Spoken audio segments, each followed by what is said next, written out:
오늘은 웨스트민스터 신앙고백서 강의 65번째 시간. 오늘은 이제 제22장 정당한 맹세와 소원입니다. 21장 우리가 예배와 안식에 대해서 함께 살펴봤고요. 이제 정당한 맹세와 소원인데 한번 보겠습니다. 자, 1항부터 먼저 한번 읽어볼게요. 정당한 맹세와 소원. 맹세와 소원은 사실 우리에게 조금 덜 친숙한, 좀 낯선기도 한데요. 이거를 또 한 장으로 지금 이렇게 뽑아서 해놨습니다. 자, 정당한 맹세. 자, 한번 읽어볼게요. 시작. 정당한 맹세는 예배의 한 요소다. 사람은 적절한 때에 하나님을 엄숙히 불러 자신이 주장하거나 약속하는 것을 증언하시게 하고, 또한 자신이 맹세한 것의 진실성이나 허위성에 의해 자신을 심판하시게 할 수 있다. 예, 정당한 맹세는 예배의 한 요소다. 이게 굉장히 좀 생소한 이야기인데 왜 이렇게 이야기를 하는가? 또 좀 살펴봅시다. 2항도 한번 볼게요. 2항을 읽어보겠습니다. 시작. 사람들은 오직 하나님의 이름으로만 맹세해야 한다.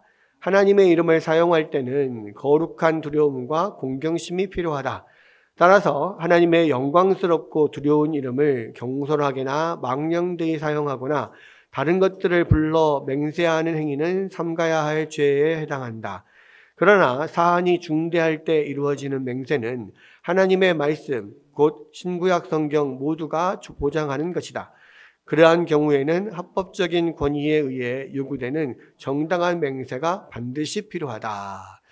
네, 이 항은요, 이 정당한 맹세에 대한 이야기가 나오면서 이 맹세에 하나님의 이름을 사용해야 되고, 하나님의 이름을 사용할 때는 거룩한 두려움과 공경심이 필요하다. 그랬고, 이 때에 이 맹세에 하나님의 이름을 사용하는 것과 관련된 게 뭐냐면 10계명 중에 제 3계명입니다.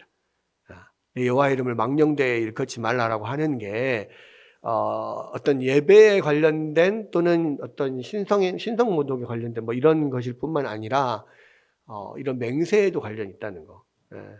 이것도 우리가 좀 생소한 면이지만 한번 생각해 봐야 될 부분이고요. 다음에 3항을 읽어볼게요. 시작. 맹세하는 사람은 그 엄숙한 행위의 중요성을 올바르게 인식하고 오직 스스로가 진리라고 확신하는 것만을 맹세해야 한다. 선하고 올바른 것과 스스로 그렇다고 믿는 것과 자신이 실행할 수 있고 또 실행하겠다고 결심하는 것 외에는 맹세를 통해 그 무엇에도 스스로를 속박해서는 안 된다. 그러나 합법적인 권위가 요구하는 맹세, 곧 선하고 올바른 것과 관련된 맹세를 거부하는 것은 죄에 해당한다. 그러니까 맹세는 너 맹세할 수 있어? 뭐 이렇게 하는 그런 맹세가 아니고요. 너 맹세할 수 있어? 이거는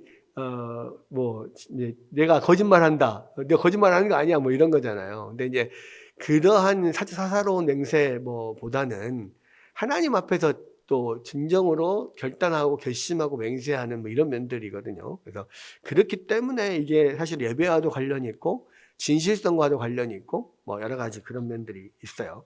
예. 한번 봅시다. 다음에 4항 읽어볼게요. 4항 시작. 맹세는 애매모호함이나 마음에 다른 의도를 품는 것 없이 분명하면서도 평이한 의미의 말로 이루어져야 한다. 맹세가 죄를 짓게 만드는 것이 되어서는 안 된다. 그러나 죄가 아닌 것을 맹세했다면 스스로에게 해가 되거나 이단자들이나 불신자들을 상대로 한 맹세일지라도 어겨서는 안 된다. 그러니까 이 맹세에 대해서, 그러니까 맹세는 예배의 한 요소다. 예배라고 하는 것은 결국은 하나님에 관련된 거라는 거예요. 내가 하나님의 모든 맹세는 하나님의 이름으로만 할 수 있고, 그렇다면은 하나님의 이름으로 맹세하는 것 자체가 하나의 하나님 앞에 예배하는 행위와 같고, 그러니까 하나님의 이름을 부른다는 것이 하나님에게 예배하는 면도 있지만 하나님의 이름으로 맹세하는 면도 있거든요. 또 결단하는 면도 있고, 자, 이러한 면들이 예배의 요소라고 하는 것은 결국 하나님과의 관계 안에 이루어지는 일이라는 거예요. 그런 면에서 맹세는 진실되고 내가 지킬 수 있는 것만 맹세해야 되고, 애매하게 이렇게 해가지고 이 맹세는 사실 계약과도 또 비슷하거든요. 왜냐하면 이제 그 아브라함이 아비멜렉과 뭐 맹세를 하고 서로 불가침 언약 그 조약을 맺는 것, 또 뭐 이삭이 아비멜렉과 맹세할 때, 또 야곱이 라반과 맹세할 때, 이게 그냥 맹세기는 하지만 한편으로는 하나님 앞에서의 쌍방간의 계약이기도 하고 약속이기도 하거든요. 그러니까 이제 이게 어떤 우리가 진실함과 어떤 하나님의 백성으로서 하나님의 이름으로 맹세를 하고 약속을 지키고 하는 그런 면들이 어떤 종교적인 행위 또 예배인 것처럼 우리가 그렇게 해야 될 면들이 있고, 또 예배 안에서 하나님 앞에 결단하고 하는 면들이 한편으로는 맹세와 서원과 연결되기도 한다는 거예요. 그래서 우리는 보통 너 맹세할 수 있어 뭐 이렇게 할 때 주로 인간관계 안에서만 무슨 나의 어떤 진실성을 막 이렇게 보여주고자 할 때 뭐 맹세라는 단어를 사용하지만 사실 이게 인간관계 안에서 사용할 수 있는 게 아니라 하나님 앞에서 어떤 진실한 약속 뭐 이런 것으로서의 맹세, 이것이 하나의 예배 행위처럼 하나님 앞에 드려지는 그런 것이다. 그래서 이 건전한 맹세와 서원이라고 하는 것이 예배와 안식일에 이어서 지금 나오는 거예요. 그 예배와 안식일 안에 예배 요소 중에 하나로 맹세와 서원이라는 게 들어있거든요. 네. 그것을 지금 따로 한 장으로 빼가지고 더 분명하게 이야기를 하고 있고, 한편으로는 이 맹세가 인간 사이에서의 어떤 일이지만 그러나 하나님 앞에서의 어떤 언약이다. 이런 측면에서 웨스트민스터 신앙고백서에서 좀 중요하게 다루는 이유가 뭐냐면, 이 웨스트민스터 신앙고백서가 만들어지기는 웨스트민스터 총회가 어떻게 열리게 되냐면 엄숙한 동맹, 엄숙동맹이라고 하는 엄숙한 동맹과 서약이라고 하는 엄숙동맹을 통해서 이 웨스트민스터 총회가 이루어지거든요.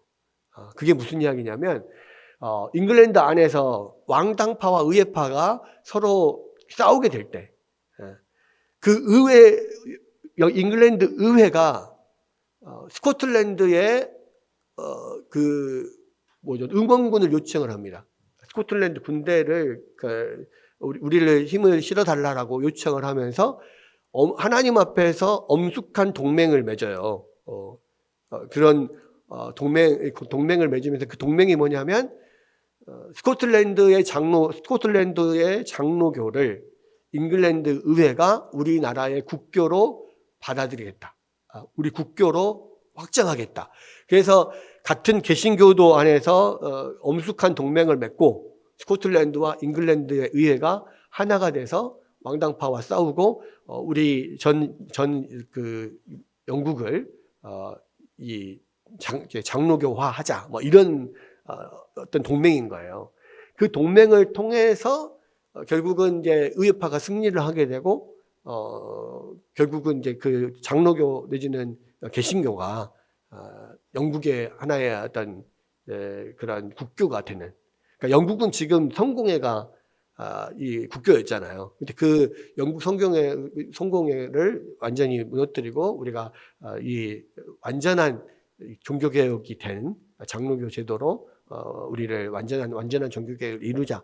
그런 의미에서 이제 이런 것들이 연합이 동맹이 이루어졌고 승리해서 의회파가 결국은 웨스트민스터 총회를 만들고 웨스트민스터 총회에서 스코틀랜드 신학자들과 영국의 신학자들 목사들이 다 모여서 이 신앙 고백서를 만든 것이 웨스트민스터 신앙 고백서거든요. 그래서 사실은 맹세라고 하는 것이 굉장히 중요한 요소로서 지금 더 다루어지는 면이 있는 것도 있다.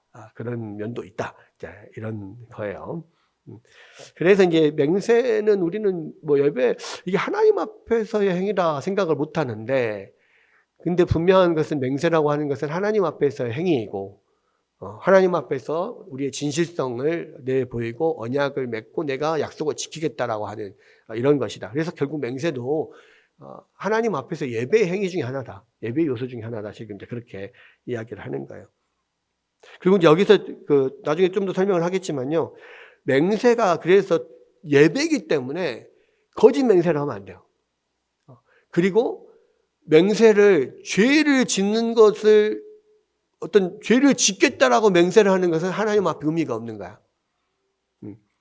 그러니까 결국 우리가 사사기에서 입다가 자기 이제 전쟁에서 이기면 자기 딸을 하나님 앞에 바치겠다라고 하나님 앞에 맹세를 하잖아요. 근데 그 맹세를 또 지키기 위해서 딸이 자기가 또 스스로 아버지의 맹세를 지키기 위해서 뭐 죽음의 길로 가고 막 이렇게 하잖아요. 근데 사실은 그게요, 하나님 앞에서 예배 행위이기 때문에 맹세가 죄를 짓겠다라고 맹세를 하는 것은 아무런 의미가 없단 말이에요. 그것은 위에 있는 권위들이나 내지는 종교적인 지도자들에 의해서 그것이 무효화할 수 있어요. 죄를 짓겠다고 맹세한 것을 그래도 맹세를 했으니까 그걸 또 지켜야 된다? 그건 말이 안 되는 거거든. 왜? 하나님 앞에 드리는 예배 행위 중에 하나라면 어떻게 우리가 죄를 짓는 것으로 하나님을 예배할 수가 있어요? 말이 안 되는 거거든. 예. 그렇기 때문에 죄를 짓는 맹세는 맹세가 아니다.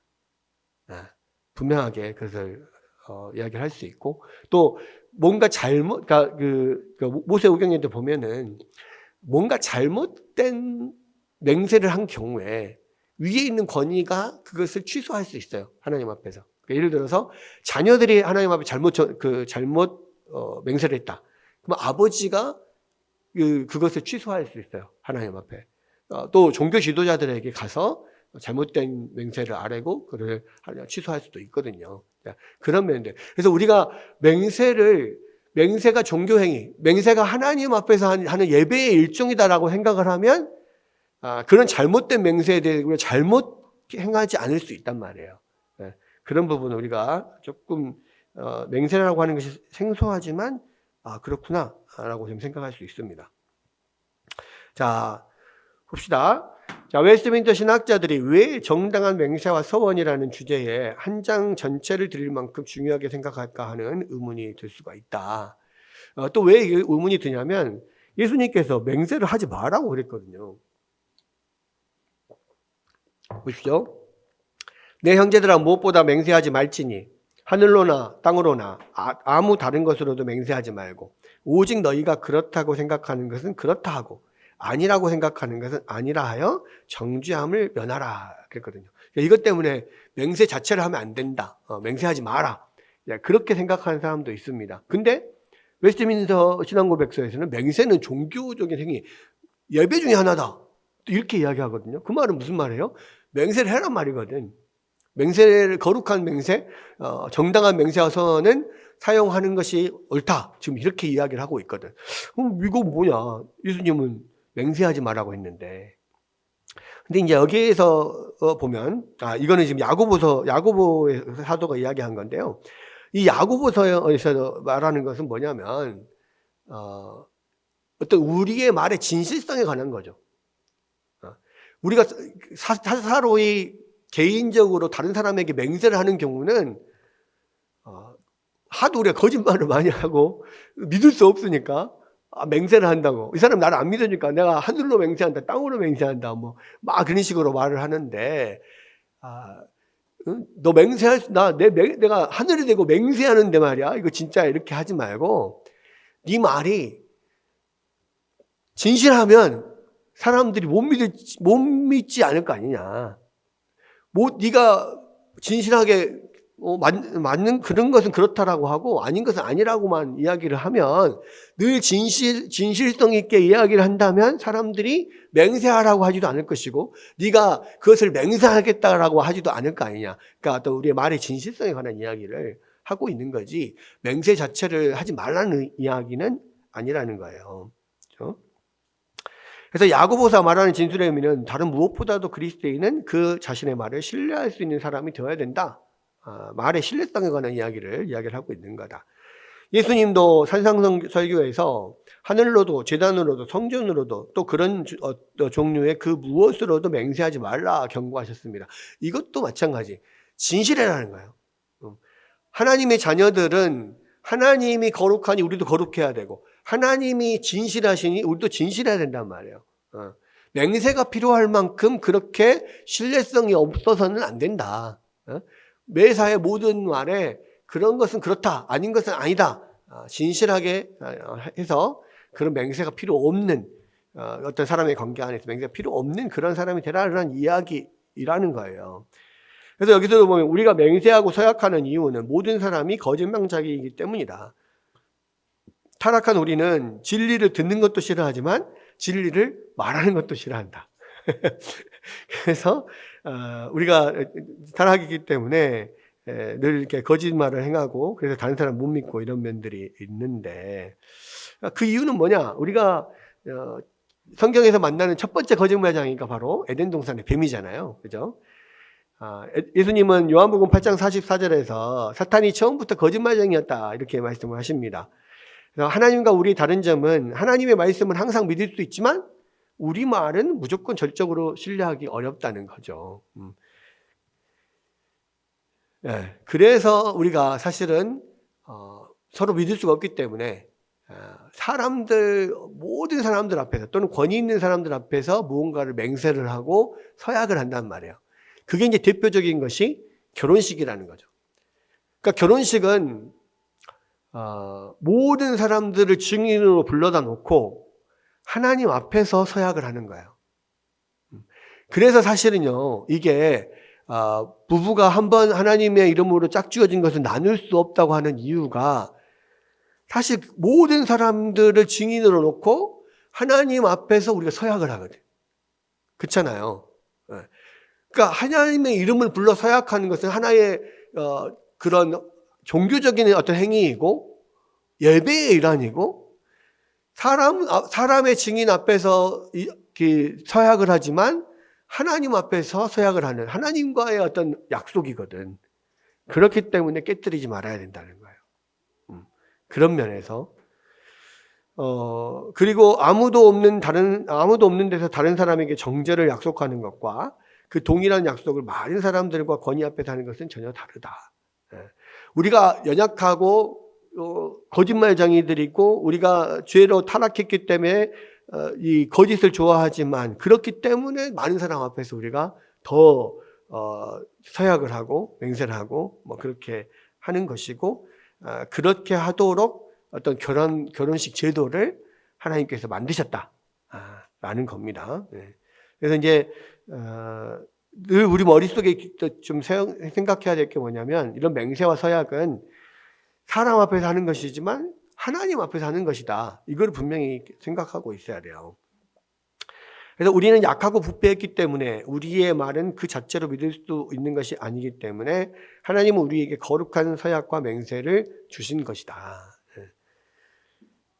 그래서 십계명의 제3계명은 너는 네 하나님 여호와 이름을 망령되게 부르지 말라라고 하는 명령인데, 이 명령은 신성 모독이나 저주를 금하고 있는 명령이지만 또 하나 맹세나 서약에서 하나님의 이름을 사용하는 것과 관계가 있다. 그러니까 우리가 맹세할 때 그냥 거짓말인데 막 내가 하나님의 이름으로 맹세한다 뭐 이렇게 하는 사람도 있거든요. 왜? 거짓말이지만 진짜처럼 보이기 위해서. 근데 그것은 단순히 하나님의 이름을 그냥 단순히 그냥 사용한 게 아니라 하나님 앞에서 지금 서약을 하는 거예요. 결국은 그 약속을 깨뜨리는 거에 대해서 또는 그 하나님 앞에서 거짓말한 거에 대해서는 하나님의 심판을 받게 돼요. 그 부분에 대해서. 그러니까 그것이 바로 하나님의 이름을 망령되이 부르는 거기 때문에 아주 크게 책임을 져야 됩니다. 그래서 이제 거짓 증언을 하지 말라고 하는 9계명과 여호와의 이름을 망령되이 부르지 말라고 하는 3계명이 사실은 연관이 있는 면이 많이 있다는 거예요. 그래서 나의 사사로운 어떤 거짓말을 위해서 하나님의 이름을 사용하지 마라. 이런 이야기도, 이런 부분도 있는 겁니다. 굉장히 이게 심각한 문제라는 거를 우리가 기억해야 돼요.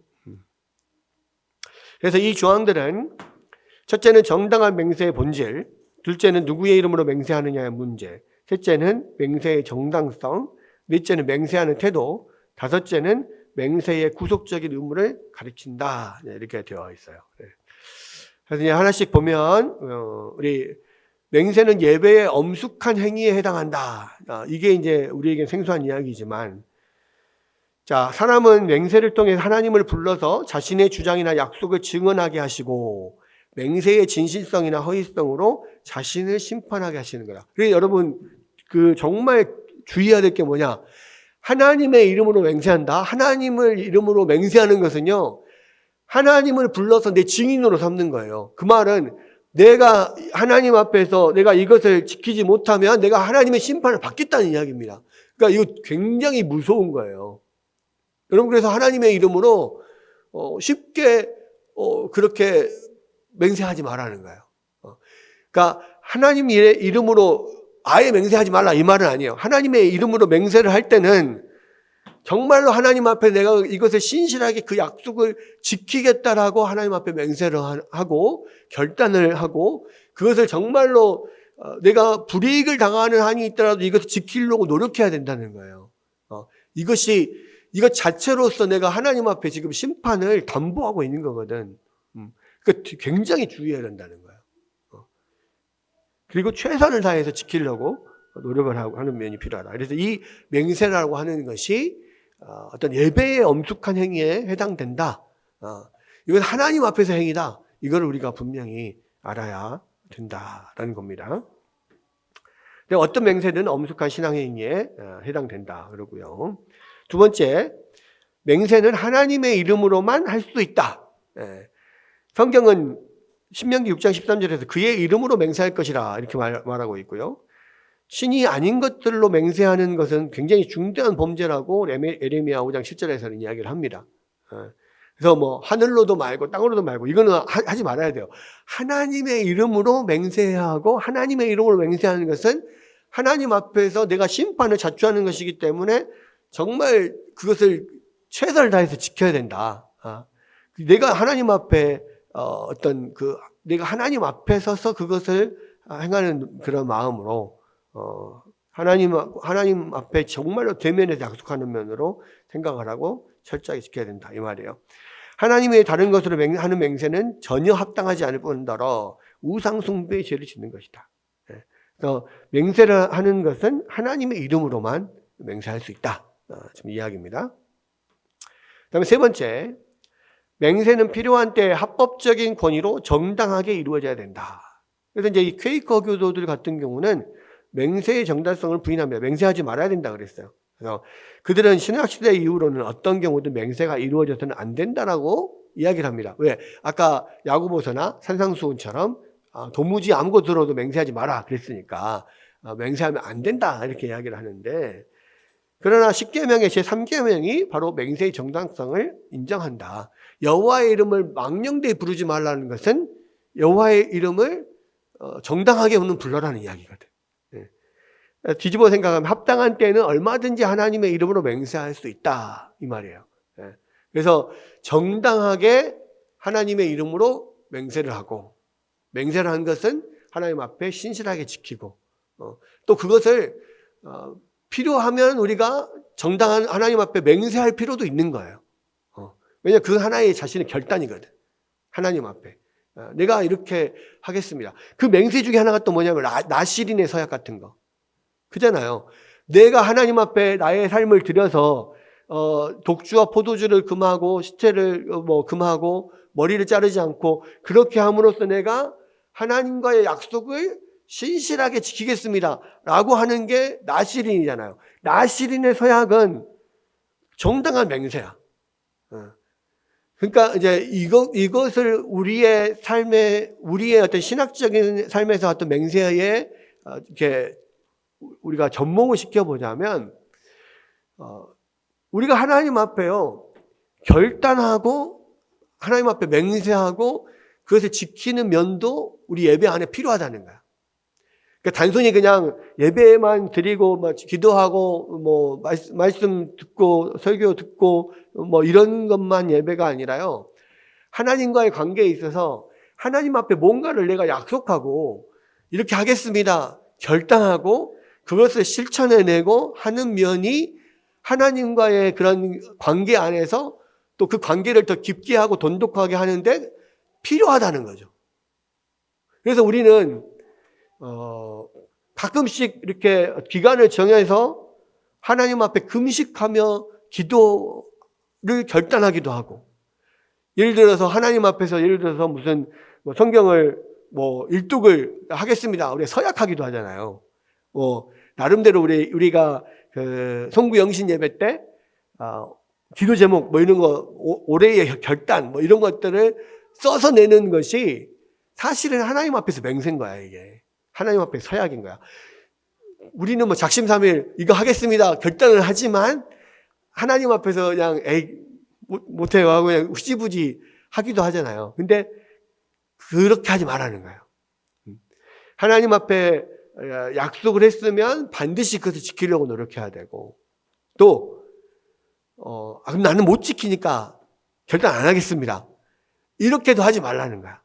정당한 결단은 나름대로 하나님 앞에서 예배 가운데서 나름대로 결단하고 약속하고 그래서 지키고 이러한 면이 우리의 영적인 면에서 굉장히 유익하고 필요하다. 그런 면들이 있습니다. 그래서 하나님의 이름을 부르되 또 하나님의 이름을 맹세하되 망령되하지 말아라. 이런 면이에요. 3계명에서도 그런 합당한 맹세에 관한 이야기를 하지만 구약 성경에서도 쭉 보면 아브라함이 아비멜렉에게 거짓되지 행하지 않겠다. 서로 상호 불가침 조약을 맺으면서 맹세하잖아요. 또 이삭도 또 다른 아비멜렉이라고 하는 또 그 이름의 다른 왕에게 같은 맹세를 했었죠. 또 야곱도 라반에게, 요셉도 그의 아버지 야곱에게 맹세를 합니다. 그렇죠? 여러 가지 그런 맹세들이 구약시대에도 나오고 있고, 모세의 율법에서도 맹세의 정당성을 분명하게 인정하고, 요나단도 다윗에게 맹세를 요구했고, 다윗도 요나단과 맹세를 했고, 또 다윗이 사울에게도 맹세를 했고, 그렇다는 거예요. 그래서 이러한 맹세들이 구약 성경에 많이 나오는데, 맹세는 의식법의 일부가 아니기 때문에 지금도 여전히 정당성이 유지가 된다는 겁니다. 그러니까 제사법이나 이런 것들은 신약이 되면서 없어졌어요. 폐기됐어요. 왜? 그 제사법은 예수 그리스도께서 십자가에 죽으시는 것에 대한 형상이었기 때문에 예수님이 직접 오셨고 실체가 오셨고 우리를 위해서 십자가에서 죽으셨고 그 한 일이 이루어진 다음에는 그것을 상징하는 제사를 드릴 필요가 없지만, 그러나 제사법이 아닌 그러니까 십계명 도덕법이라든지 또 시민법 안에 들어있는 어떤 하나님의 어떤 율법의 원리라든지 이런 것들은 신약에 그대로 이어지잖아요. 그런 것처럼 맹세하는 이런 것도 신약에 그대로 이어진다. 그런 이야기입니다. 그래서 정당한 맹세와 소원은 필요하고 해야 한다. 또 그걸 지켜야 된다. 이런 이야기예요. 사도 바울도요, 신약에서 보면 이 관습대로 행하는 면이 있는데 하나님의 이름으로 맹세를 해요. 하나님이 나의 증인이 되시거니와, 이렇게 이야기한다거나, 내 목숨을 걸고 나의 하나님을 불러 증언하시게 하노니, 이거 하나님 앞에 맹세하는 거거든요. 이런 면들을 볼 때 신약에도 분명히 맹세가 유효하구나, 이런 것들을 볼 수 있다는 거예요. 또 예수님께서도 대제사장이 하나님의 이름으로 맹세할 수 있느냐 하는 질문에 예수님도 그렇다, 그렇게 이야기했단 말이에요. 또 히브리서 저자는 맹세는 그들이 다투는 모든 일의 최후의 확정이라 그랬어요. 하나님의 이름으로 맹세하는 것은 그만큼 어떤 확실하고 또 그것은 반드시 지켜야 되고 이런 최후의 확정이다. 지금 그렇게 이야기를 하고 있는 겁니다. 따라서 도무지 맹세하지 말지니라는 주님의 말씀과 맹세하지 말라는 야고보의 말은 필요한 목적을 위해서 엄숙한 때에 이루어지는 맹세까지 모두 배제하는 것은 아니다. 그렇게 쉽게 하나님의 이름을 망령되이 불러서 맹세한다 하지 마라. 좀 그런 거예요. 이는 단지 맹세를 일상적으로 남발하는 행위나 피조물의 이름으로 맹세하는 행위를 금지할 뿐이다. 그 이야기입니다. 다음에 4번은 맹세는 진실과 정의와 공의로 이루어져야 한다. 이게 이제 예레미야 4장 2절 말씀인데, 진실이라는 것은 마음의 생각과 맹세의 말이 온전히 일치해야 된다는 거예요. 그래서 마음에는 딴 마음을 두고 겉으로만 맹세하면 안 된다는 거죠. 그러니까 속이기 위해서, 다른 사람들 속이기 위해서 뭐 이런 다른 마음을 품고 맹세한다 뭐 이렇게 하지 말라는 거예요. 진실하게 맹세를 해라. 맹세를 할 때 계약과 같고, 또 이것을 속이려고 애매모호하게 맹세하지 마라. 그렇죠? 맹세하는 자와 맹세 듣는 모든 이가 의미를 쉽고 분명하게 이해할 수 있도록 애매모호함이나 마음의 다른 의도를 품는 것이 없이 해야 한다. 예. 그러니까 이 맹세를 애매모호하게 하면서 내가 언제 그랬나? 이렇게 하면 안 된다고. 오해하게 하면 안 된다고. 그치, 무슨 계약서 막 이렇게 쓸 때 막 그 엄청나게 계약서 많은 내용 중에 조그만 글씨로 살짝 이렇게 써놓고 그거 못 보고 그냥 계약하게 만들어서 나중에 이 조항이 있지 않냐 뭐 이렇게 하는 거하고 뭐가 다르냐 이거지. 이것은 사기 계약이거든. 그런 것처럼 맹세를 할 때는 맹세를 듣는 사람이나 하는 사람이나 하나님 앞에서 하나도 이게 애매모호함 없이 정확하게 그렇게 맹세를 하고 또 이야기를 해야 된다. 뭐 이런 이야기예요. 그래서 진실함, 맹세에는 진실함이 들어가야 된다. 두 번째, 정의. 맹세는 정의로워야 한다. 우리에게 가능하면서도 합법적인 일을 맹세해야 된다. 불법적인 것을 맹세하면 안 된다는 거예요. 아까 이야기했잖아요. 맹세는 하나님 앞에서의 종교적 예배의 행위이기 때문에 거기에 죄가 들어가면 안 된다고. 그래서 불법적인 것을 맹세해서는 안 된다는 거예요. 그 다음에 공의는 옳고 정당한 맹세인지 신중하고 경건한 태도를 깊이 생각하고 그 목적이 하나님의 영광스럽고 두려운 이름을 사용해서 맹세의 진실성을 뒷받침해도 괜찮은 일인지를 고려해서 맹세하는 것을 의미한다. 예. 그러니까 정의와 공의 이런 것들은 이것이 불법적인 게 아닌지 죄가 아닌 것을 맹세해야 되고 신중하게 이것들을 하나님 앞에서 정말 엄숙하게 그렇게 맹세를 해야 한다. 맹세 안에는 반드시 정당한 맹세 안에는 이게 들어있다. 진실과 공의와 정의 이게 들어있다.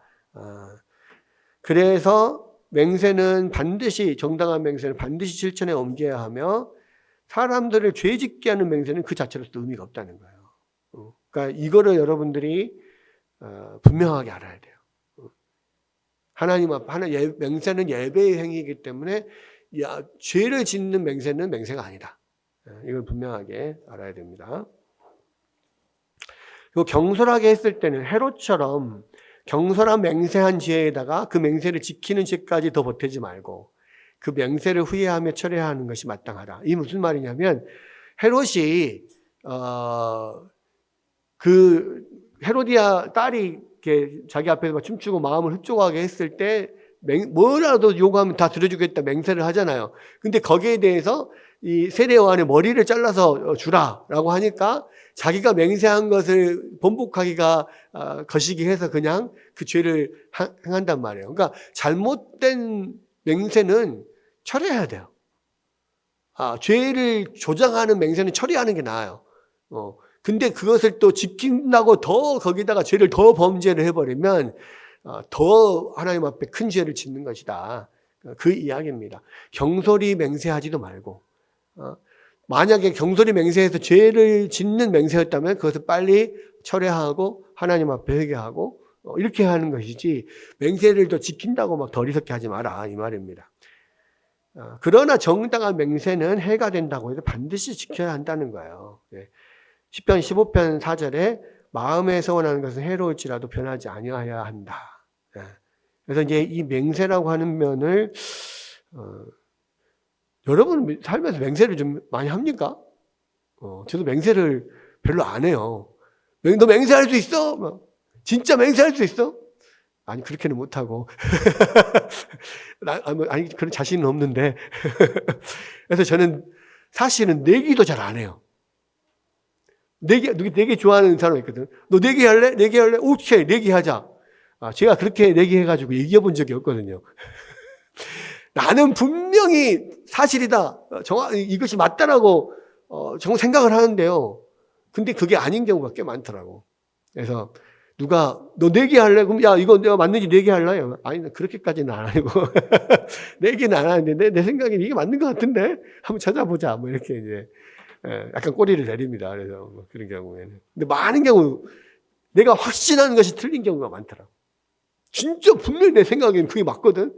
근데 틀린 경우가 엄청 많더라고요. 그래서 그 다음부터는 저는 맹세도 안 하고 내기도 안 합니다. 근데 그게 이제 사람 사이에서 뭐 내가 맞다 옳다 막 이것을 하는 데 있어서 맹세를 하나님의 이름을 걸고 맹세하는 것은 이거는 악한 거예요. 자기의 정당성을 주장하기 위해서 하나님의 어떤 맹세를 하나님의 이름을 사용한다. 그거는 하나님의 이름을 망령되게 부르는 거예요.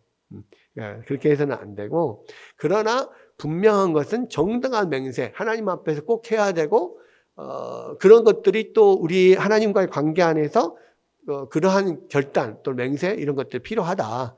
이런 면들이 분명히 여기 들어 있습니다. 끝. 예, 오늘은 여기까지입니다. 그러니까 맹세와 소원이라는 것이 좀 우리에게는 생소한데, 근데 분명한 것은요, 웨스트민스터 신앙고백서에 기록된 것처럼 어떤 정당한 맹세와 소원이 예배의 한 행위이고, 또 하나님의 관계 안에서의 그런 정당한 맹세와 소원들이 또 필요하다는 거예요. 그것들을 소원했으면, 하나님 앞에 맹세했으면 지키려고 노력하는 면, 그것이 우리의 경건에 유익하다라는 것이 있습니다. 여러분들 연초에 뭐 또 하나님 앞에서 나름 결단한 것들이 있잖아요. 그런 것들을 하나님 앞에서 서원하고 맹세한 것으로 생각하고 최선을 다해서 지켜가려고 노력하는 면도 분명히 필요합니다. 다시 한번 여러분의 신년초, 신년 기도 제목 생각하면서 결단한 것들을 다시 한번 하나님 앞에서 더 힘써 행하기를 바랍니다.